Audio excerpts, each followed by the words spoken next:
The never-ending battle between Android and iPhone users over who backs the right mobile operating system is one that still plays out every day on blogs and comment sections around the web. But for me, most of the arguments about software and features miss the point.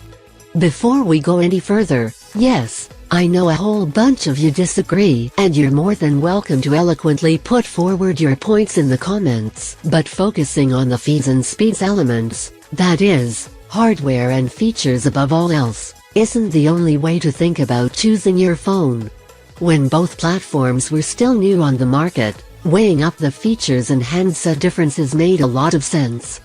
Back then, Android and iOS both had some embarrassing omissions and defining features, even if only in their absence.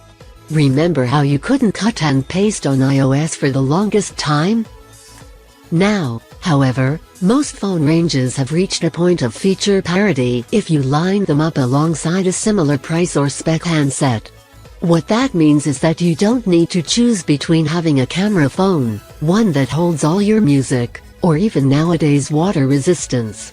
There are several phones on the market that will do all of those things, and perhaps with the exception of waterproofing, there are lots of choices at each price point.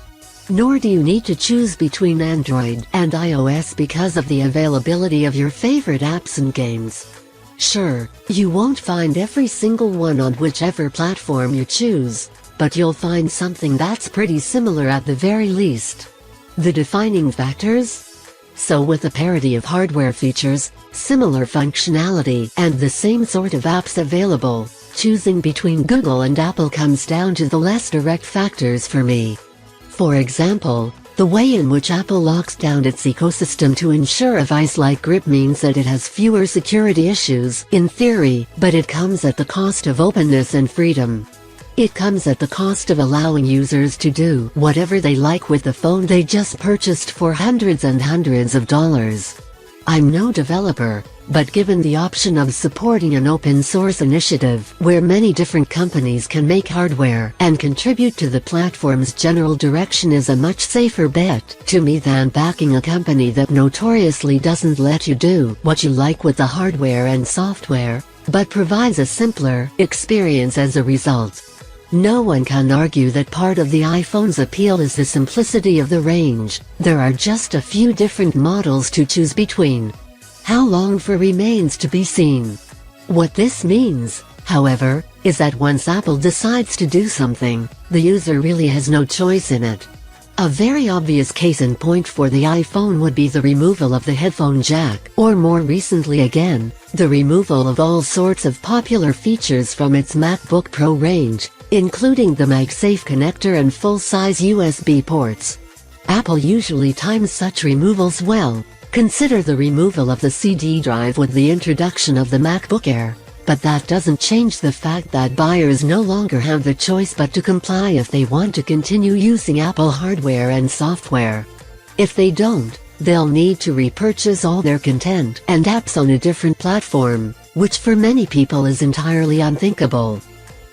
So the choice you make in the current two-horse race of the smartphone world is often the one that sticks with you, and that's why I choose Android. Sure, it's not always been the most straightforward OS, and the open nature does leave it more prone to security vulnerabilities, and software updates have long been a mess, taking ages to roll out while iOS users efficiently get the latest version as soon as it's ready.